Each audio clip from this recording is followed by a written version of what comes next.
Well, joining us now, Thomas Cole, Head of Policy at the People's Vote.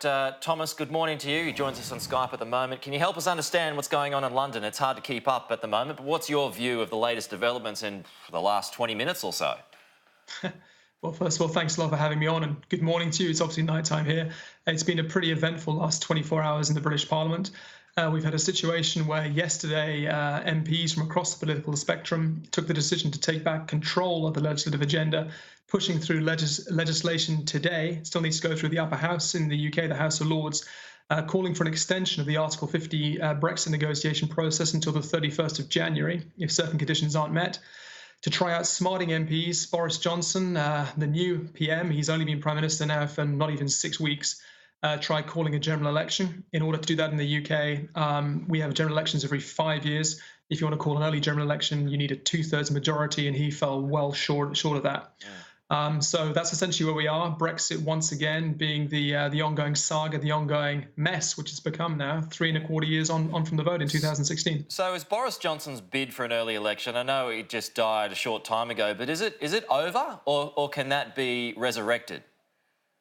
I mean, he could theoretically try bringing in legislation in the coming days to repealing the existing legislation, or perhaps putting a waiver in place to saying that the rules as they stand to get this two-thirds majority are no longer required in the current circumstances. I think it's pretty clear that under all circumstances, all the opposition parties have been very, very clear that they don't want to go for a general election at this stage until the legislation, which they passed in the House of Commons today and is basically going to go into the House of Lords immediately, calling for this extension of the Article 50 process, of the Brexit negotiation period, until that's in law, which would then, under certain circumstances, require the UK Prime Minister, whoever that may be, by the 19th of October, if the UK Parliament hasn't either A, passed the Brexit deal, or B, voted in favour of leaving the EU without a deal, then request that 3-month extension of the current deadline, 31st of October, until the 31st of January. So essentially Boris Johnson, as far as I can see it, is essentially really, really miscalculated. He felt that his charm and his personality was going to be able to win the day. He lost a number of MPs yesterday by his own decision, which he took himself because they rebelled against him.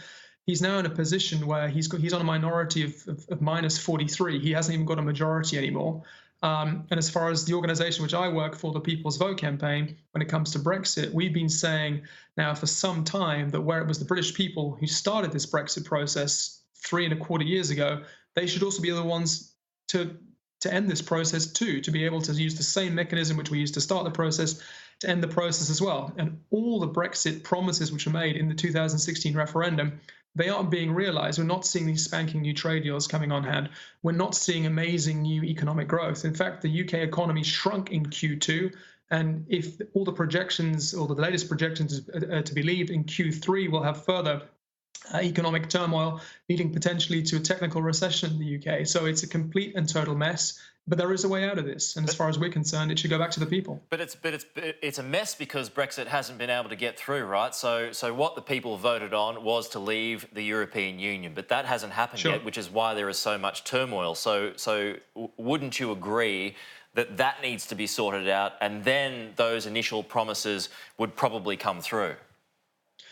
No, I wouldn't necessarily agree with that statement. Under all circumstances, regardless of the form of Brexit which could come about, the UK would end up in a weaker economic position than it is today. It's true that the other EU member states, the EU 27, how do you know that? Well, I think what we can look at all the evidence which we've seen so far of the Brexit uncertainty, regardless of the outcome of Brexit, all the uncertainty which is the lack of investment, the fact that the economy wasn't growing as fast as it was prior to the Brexit vote in June 2016, the fact that we've had now this 1 quarter where the economy has been shrinking, the fact that we've had manufacturers coming out earlier today, specifically in this instance talking about no deal. Global manufacturers from around the world, including from Australia, making the point that no deal is in nobody's interest whatsoever. And I think that the deal which was on the table, the one which was negotiated by Theresa May's government, which has been rejected by the British Parliament, in all fairness, on 3 occasions, that was disliked both by people on my side of the argument and also people on the other side of the argument as well, for various different reasons. But it's clear that the promises which were made in 2016 not only haven't been realized, but cannot be realized. And I think in any stable and mature democracy, it's perfectly fine to say and to go back to the people and say, we've tried to negotiate what it was that you were promised in 2016. That has not happened. So are Do you you, are now you want to go after ahead another with vote? this or not? Is that what you're after, another vote? Well, I think as far as we're concerned, it's about using the same mechanism which was put in place to start this process in 2016 to end this process as well. It's a lot of people would say we're after a second vote. It's not a second vote. I mean, you could argue it'd be a third vote because the UK had a referendum all the way back in 1975 after it originally joined what was then the European Economic Community on updated terms and whether or not the UK wanted to stay in. But this is about essentially using the same mechanism to start to end a process by the same way in which it was started. And I think that's perfectly fair. And it's been 3.25 years now. And we're not saying that people got it wrong in 2016. We have people working for our organization here. We have supporters who voted to leave the European Union. We're now having second thoughts. We're having people saying, actually, I still want to leave the European Union, but I want to be able to vote myself on the terms at the end. And not just the British parliamentarians, but the entire UK population should be able to have that opportunity as well. All right, Thomas Cole, unfortunately we're out of time, but appreciate your time this morning and helping us, or trying to help us understand the events of the last hour or so. But thanks again. Now come